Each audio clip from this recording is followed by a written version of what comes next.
friend of mine and a couple of subscribers wanted me to talk about Bali Belly. This is going to be shit.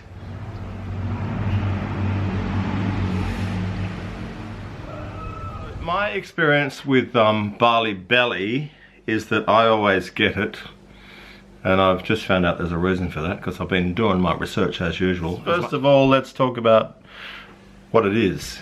Another term used to describe Bali Belly is traveller's diarrhea.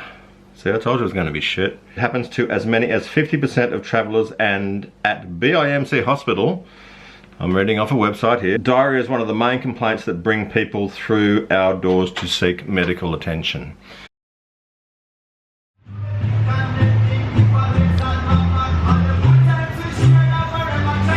The first time that I went to Bali was in 1985, I think, and I got Bali Belly once because I was younger, but it was really severe and I didn't get it treated, and yeah, don't do that. Although everyone has a risk to get diarrhea while travelling, it's more likely to occur in those who are immunosuppressed, diabetic, or with inflammatory bowel disease, and persons taking H2 antagonist or antacids medication for gastric ulcers long term, which is what I do.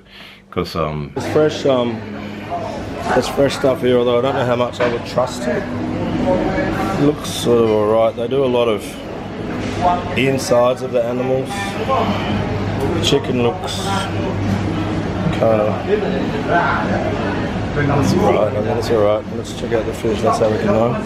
The eyes look kind of shiny, but the fish scale skin doesn't.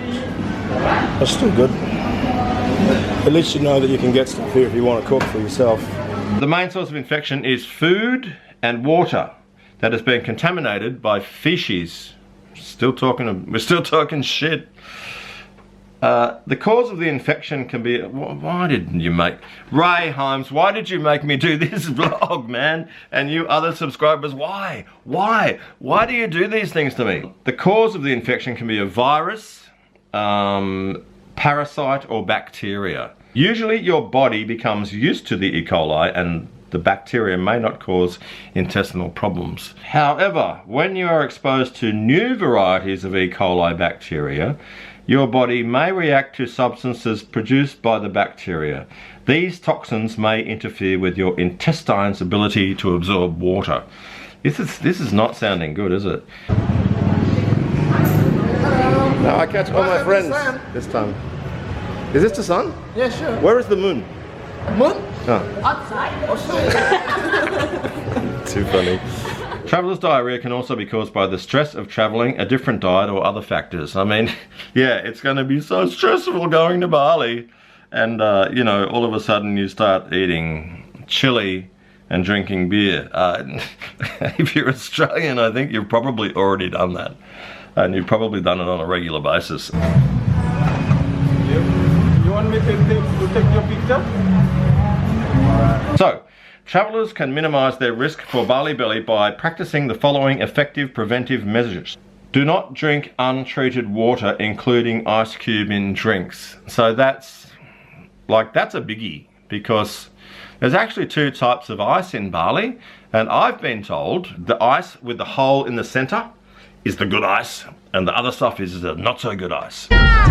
Avoid food and beverages from street vendors. I've already gone through that because I've said, like, mostly avoid as far as street food goes, actually on wheels, you know. Eat only foods that are cooked and still hot, or fruits and vegetables that you peel yourself. The problem with fruit is if they cut it with a knife that can have all sorts of bacteria on it, plus it may have been recently washed or wiped in local water. Yeah, I had sushi and actually sashimi, just like fresh fish. The thing that I heard about like why they have wasabi is because, like, fish carries bacteria anyway, so you need to actually eat the wasabi if you're gonna go for the sashimi option. So even if you go to your local supermarket in your country, get the wasabi and add that in there. Brush your teeth with untreated water is usually safe. Bullshit. Absolute bullshit. You can never ever brush your teeth with untreated water in barley. I've done it, and that's another time that I got really bad barley belly because my friend said, yeah, no problem, see, I'm doing it and I never get sick, and she was Balinese, and that was back in 1987 or the 90s, so don't do that. And then avoid uncooked dairy products. What?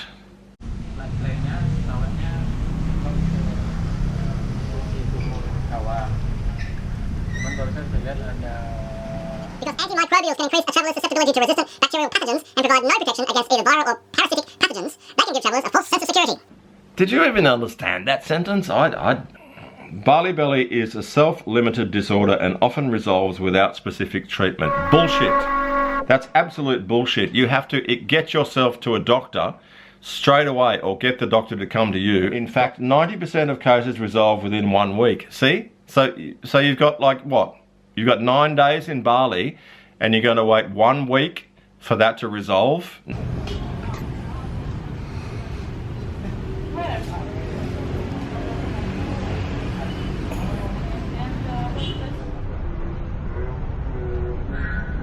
The main complication is dehydration, which could develop to other serious conditions. Well, that's good information, obviously.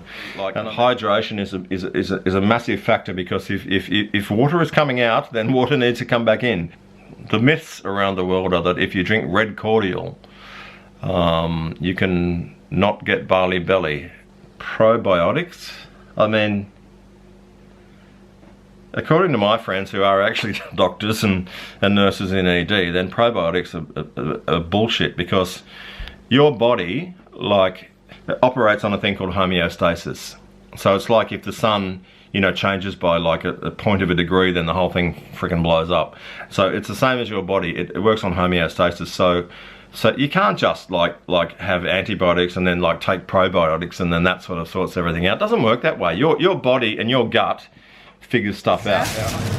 No. The first time that I went to Bali, I was fine for ages and then I got barley belly and I lay in a fan-cooled room in Kuta for about, I'm gonna say 4 or 5 or 6 days in bed and just going to the bathroom and coming back and then actually getting the strength to make a walk down the road to buy water and Coca-Cola.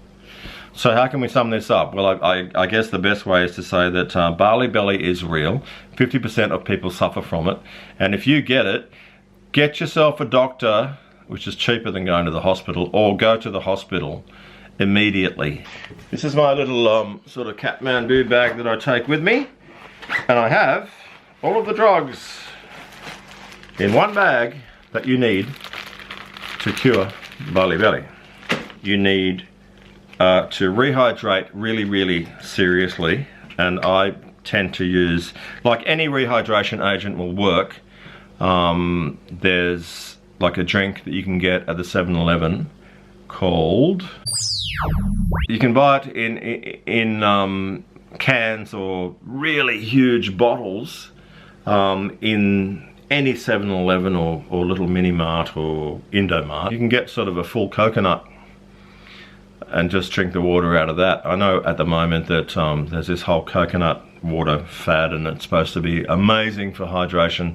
That's not true either. Now I'm talking as a massage therapist and sports massage therapist. I worked on a lot of Olympians and a lot of people from the SAS in the army. That's it in a nutshell, is this little puppy here, as I sell drugs on YouTube. That's about it for barley belly. It's an unknown sort of commodity. There are different causes of it. It's not, I mean, I think I said there was 3 causes of it. I don't know. I'm not a frickin' doctor and I'm not here to be one, but barley belly sucks. Get to the doctor. I'll put I think his name's Dr. City. Anyway, I'll put the doctor's name in the description and his phone number. He's in the south of Bali. He comes to your room with the drugs. You call him and he's like, what's wrong? And what are you feeling? And so he diagnoses you on the phone. Then he comes to your hotel room. He charges you $100 Australian. Then he's going to bring all of the drugs that he thinks will help you for your condition. He actually helped me with a migraine, which I've only ever had 3 in my life. I was screaming around on the floor in pain, in absolute agony, and he just put me off to sleep, and I woke up and I was fine. Otherwise, go to the hospital, which costs about $200 for a pop-in visit. You've got your insurance. I mean, if you haven't got your insurance, then you're a bit silly, aren't you? Anyway, Barley Belly, that's about it for me on this vlog. Thanks very much, Ray Holmes, for putting me in the deep end and asking him and other subscribers saying, oh, what's all this barley belly and how do you get rid of it? Well,